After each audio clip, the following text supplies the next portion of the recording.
हम देख लिए अल्फ़ा बीटा एलिमिनेशन, उसके अंतर्गत हम देख लिए E1 E2 और E1 CP। तो हम सबसे पहले देखेंगे E1 रिएक्शन। E1 रिएक्शन क्या होता है? Rate of cationic elimination reaction, specially of secondary tertiary highlight, जो कि न्यूट्रल एसिड मीडिया में पाए जाते हैं, और ये सबस्ट्रेट प्रोपोर्शनल होते हैं, जो कि फर्स्ट ऑर्डर ऑफ काइनेटिक को फॉलो करता है, और ये दो स्टेप में कंप्लीट होते हैं। फर्स्ट स्टेप में ये क्या करता है, हाइलाइट ग्रुप का रिमूवल करता है, ठीक है। फिर सेकेंड स्टेप में क्या करता है, तो जब फर्स्ट स्टेप में हाइलाइट ग्रुप निकलेगा तो आपका कार्बोकेटाइन का फॉर्मेशन होगा। अब कार्बोकेटाइन का फॉर्मेशन हुआ, अब हम इसका रीअरेंजमेंट कर देंगे। तो हम रीअरेंजमेंट करेंगे तो हमको इस तरह का हम रीअरेंजमेंट कर देंगे। तो रीअरेंजमेंट करेंगे, फिर अब कार्बोकेटाइन, अब देखते हैं कि किधर से इसका हाइड्रोजन निकल रहा है। तो यहाँ से निकल रहा है, ठीक है। तो यहाँ पर जब ये अल्फा पोजीशन है और ये बीटा पोजीशन है, तो अल्फा और बीटा पोजीशन में आप देखो कि बीटा पोजीशन से हाइड्रोजन निकल रहा है, ठीक है। तो अब हम कह सकते हैं कि बीटा हाइड्रोजन एलिमिनेशन, ठीक है। तो ये किसके कारण हो रहा है? Weak base. तो वीक बेस क्या क्या होते हैं, हम पहले भी बता चुके हैं। मेथिल अल्कोहल, वाटर मॉलिक्यूल्स, ठीक है, C2H5, ये क्या है? वीक बेस है। वीक बेस के प्रेजेंस में ये रिएक्शन होता है और एल्केन फॉर्मेशन करता है। तो अब ये जान गए हम। अब ये क्या करता है? कार्बोकेटाइन का फॉर्मेशन करता है। तो इसका RDS देखते हैं, ठीक है, रेट डिटरमाइनिंग स्टेबिलिटी, ठीक है। तो रेट डिटरमाइनिंग स्टेबिलिटी, अब इसको कार्बोकेटाइन का फॉर्मेशन हो रहा है, रीअरेंजमेंट हो रहा है, तो कार्बोकेटाइन जितना ज़्यादा स्टेबल होगा, रेट डिटरमाइनिंग अच्छे से होगा और एलिमिनेशन भी होगा, ठीक है। तो जितना ज़्यादा एलिमिनेशन रिएक्शन हुआ उतना ही आपका क्या हो जाएगा, एलिमिनेशन रिएक्शन देगा आपको, ठीक है। अब देखते हैं कुछ पॉइंट्स। अब इससे रिलेटेड हम पॉइंट पकड़ लेते हैं, है ना। फर्स्ट देखते हैं, ये 2 स्टेप होता है। ये E1 रिएक्शन जो होती है 2 स्टेप होती है, और ये फर्स्ट स्टेप में क्या है, हाइलाइट ग्रुप को देता है, सेकेंड इसमें हाइड्रोजन। इस प्रकार क्या होता है, ये एलिमिनेशन रिएक्शन कहलाता है, ठीक। जितना ज़्यादा स्टेबल कार्बोकेटाइन होता है उतना ही ज़्यादा एलिमिनेशन होता है और उसका रेट डिटरमाइनिंग स्टेबिलिटी ज्ञात होती है, ठीक है। कार्बोकेटाइन में ही रीअरेंजमेंट होता है, कार्बन आयन या फ्री रेडिकल्स में आपका रीअरेंजमेंट नहीं होता है, ठीक है। और दूसरा आता है कार्बोकेटाइन का फॉर्मेशन। ये कार्बोकेटाइन का फॉर्मेशन कब होता है? फर्स्ट स्टेप है, जहाँ RDS स्लो रिएक्शन होता है, ठीक है। और ये क्या होता है, कार्बोकेटाइन का है, स्टेबल कार्बोकेटाइन का फॉर्मेशन होता है, बहुत ज़्यादा होता है, ठीक है। इस प्रकार जितना ज़्यादा कार्बोकेटाइन देगा उतना अच्छा ये एलिमिनेशन होगा, ठीक है। तो रेट डिटरमाइनिंग हम करते हैं तो 3rd degree, 2nd degree and 1st degree arrange होगा, ठीक है। तो यदि कार्बोकेटाइन इंक्रीज है और एलिमिनेशन रिएक्शन दे रहा है वहाँ पास, तो वो क्या होगा, उसकी रीअरेंजमेंट की पॉसिबिलिटी बढ़ जाती है, ठीक है। अब देखते हैं कार्बोकेटाइन, इसकी डिग्री को देखेंगे हम। तो इसमें देखो फर्स्ट डिग्री तो आपका E2 देगा, बट 2 और 3rd डिग्री ये क्या होगा, आपका E1 रिएक्शन देगा, एलिमिनेशन E1 रिएक्शन देगा, ठीक है। फॉर एग्जांपल हम बता सकते हैं, देखिए यहाँ पर एग्जांपल ले लिए है कुछ, ठीक है। अब इसमें देखिए, इसमें 3 एल्किल ग्रुप जुड़ा हुआ है ना। तो यहाँ पर क्या हो गया, ये स्टेबल हो गया। तो ये क्या हो गया, मोर स्टेबल हो गया, 3rd डिग्री हो गया, ठीक है। और ये क्या है, ये 2nd डिग्री, यहाँ पर 2 है ना, यहाँ पर क्या है, 1 है, ठीक। तो इस प्रकार आप ऑर्डर को आप अरेंज कर सकते हैं, ठीक है। 3rd degree, 2nd degree and 1st degree, ठीक। ये आपके क्या बोलते हैं, SN1 में भी पाया जाता है, E1 में भी पाया जाता है, E2 में भी पाया जाता है, बट SN2 में ये जस्ट उल्टा हो जाता है। 1st डिग्री पहले मिलता है, 2nd degree and 3rd degree, ठीक है। अब देखते हैं कार्बोकेटाइन के पास 2 ऑप्शन होते हैं। कार्बोकेटाइन के पास 2 ऑप्शन होते हैं। फर्स्ट तो ये होता है कि ये न्यूक्लियोफिलिक अटैक करके क्या करेगा, नया रिएक्शन बना देगा, ठीक है, न्यूक्लियोफिलिक अटैक्शन से, ठीक है। दूसरा क्या होता है, इसका एलिमिनेशन रिएक्शन देता है, मतलब SN1 दे रहा है तो एक्सोथर्मिक। अब हम जानते हैं कि जब इसकी थर्मल प्रॉपर्टीज पढ़ेंगे तो ये क्या हो जाती है, एक्सोथर्मिक है तो लो टेम्परेचर वाले होते हैं, ठीक है।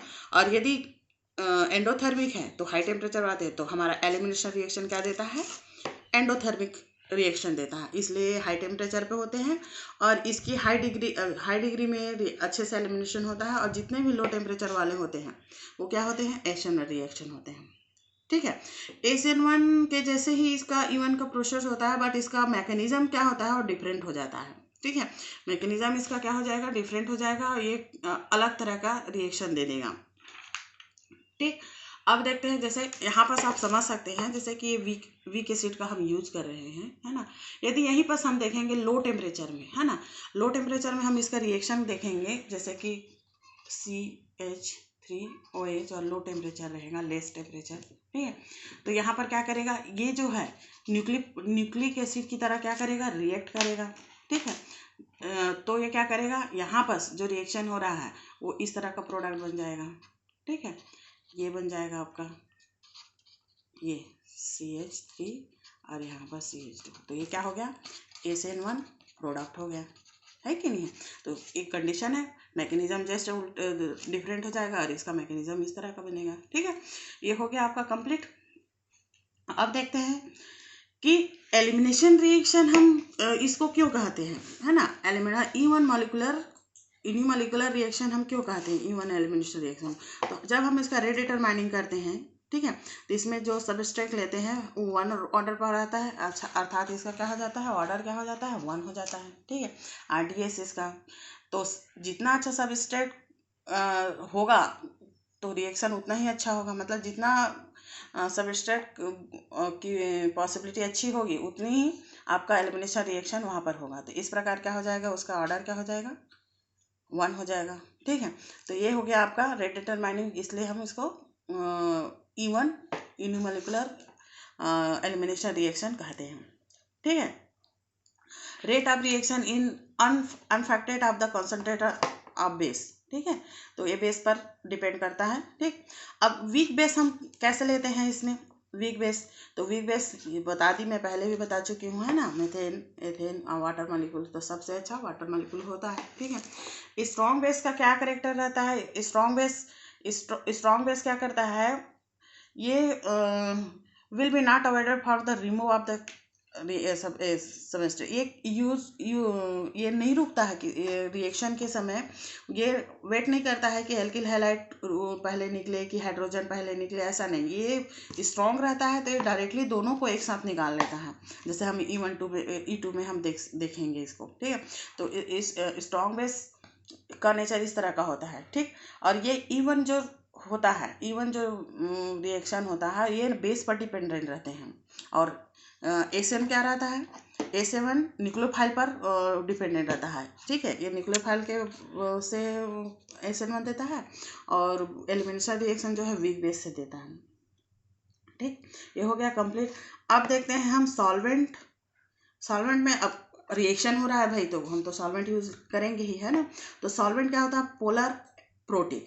अब पोलर प्रोटिक हम बोल रहे हैं, तो पोलर प्रोटिक बोल रहे हैं मतलब क्या होता है, ये ध्रुवित होंगे। ठीक है, तो इस प्रकार का देखिए, है ना, ये इस प्रकार। तो सबसे अच्छा पोलर सॉल्वेंट कौन होगा, H2O। ठीक है, तो इसमें क्या है, 2 अट्रैक्शन हो रहा है, इलेक्ट्रो, इधर भी प्लस चार्ज है, इधर भी प्लस चार्ज है, माइनस है, तो दोनों तरफ से इसका अट्रैक्शन हो रहा है कि नहीं है। तो दोनों तरफ से, तो एक गुड डाइलेक्ट्रिक प्रोटोनेशन होता है ना, प्रॉपर्टीज पाया जाता है, दोनों तरफ से डाइलेक्ट्रिक हो रहा है, मतलब अच्छा पोलर सोल्यूशन है ना। तो अब प्रोटिक बोल रहे हैं, तो प्रोटिक क्या होता है, जो प्रोटिक सॉल्वेंट होता है वो सॉल्वेट कर देता है। तो सॉल्वेट कैसे करेगा, जैसे कि आप देखना, ये वाटर मॉलिक्यूल है ना, HOH, ठीक है, इस तरह का है ना। ये क्या है, ये प्लस चार्ज है, ये प्लस चार्ज है, ये प्लस चार्ज है, ये प्लस चार्ज है ना, ये प्लस चार्ज है, माइनस चार्ज है। ठीक, अब यहाँ पर देखेंगे कोई भी अपस्ट्रेक है, ठीक है, सबस्ट्रेक है, उसको क्या करता है, जब तक वो सॉल्वेट नहीं होता तब तक उसको पकड़ के रखता है। ठीक, पकड़ के रखता है, फिर उसके बाद देन उसको क्या करता है, रिमूव कर देता है, ताकि वो रिएक्शन में पार्टिसिपेट कर ले। ठीक, तो इस प्रकार हम कह सकते हैं सॉल्वेट, कभी कभी क्वेश्चन भी पूछता है सॉल्वेट क्या होता है ना, तो इस प्रकार वो सॉल्वेट कर लिया कि जैसे कि हाइड्रोजन से हैलोजन का ब्रेक होना, ये देखो। ठीक है, तो ये उसके बाद ये ब्रेक करेगा। ठीक, अब आता है इसमें लिविंग ग्रुप। ठीक है। लिविंग ग्रुप, अब जाहिर सी बात है ये लिविंग ग्रुप का कार्य कर रहा है, लिव हो रहा है, निकल रहा है ना। तो लिविंग ग्रुप क्या होता है, इसका देखेंगे रेट ऑफ एलिमिनेशन के directly proportional ability of the leaving group. जितना अच्छा लिविंग ग्रुप होगा उतना अच्छा आपको रिएक्शन देगा, ठीक है। लिविंग ग्रुप अच्छा है तो लिविंग ग्रुप की तो प्रॉपर्टीज आप लोग जान ही चुके हैं, कार्बोकेटाइन पढ़े हैं तो, ठीक है। तो उसमें क्या होता है, इसकी टेंडेंसी जो होती है, टेंडेंसी पर डिपेंड करता है। जितना अच्छा लिविंग ग्रुप देन उतना अच्छा क्या हो गया, रेट डिटरमाइनिंग और गुड रिएक्शन देगा। तो एग्जांपल के रूप में हम दे सकते हैं, ठीक है। तो सबसे पहले ये लिविंग ग्रुप का काम करेगा ये, बट हम देखे हैं सी भी पढ़े हैं तो उसमें फ्लोरीन जो है सबसे अच्छा लिविंग ग्रुप का काम किया है, पुअर लिविंग का, ठीक है। तो इस प्रकार हम देखते हैं कि एलिमिनेशन रिएक्शन हमारा यूनिमोलिकुलर रिएक्शन कहलाता है। तो ये 2 स्टेप में कंप्लीट होता है, ठीक है। फिर कार्बोकेटाइन का फॉर्मेशन होता है, इसकी डिग्री इस तरह की होती है। कार्बोकेटाइन एक्सोथर्मिक और एंडोथर्मिक देता है ना। और क्या बोलते हैं, इसका बेस जो है वीक बेस यूज़ करते हैं। सॉल्वेंट हमारा पोलर और प्रोटिक होता है, और living group good living group होता है, ठीक है। Then thank you.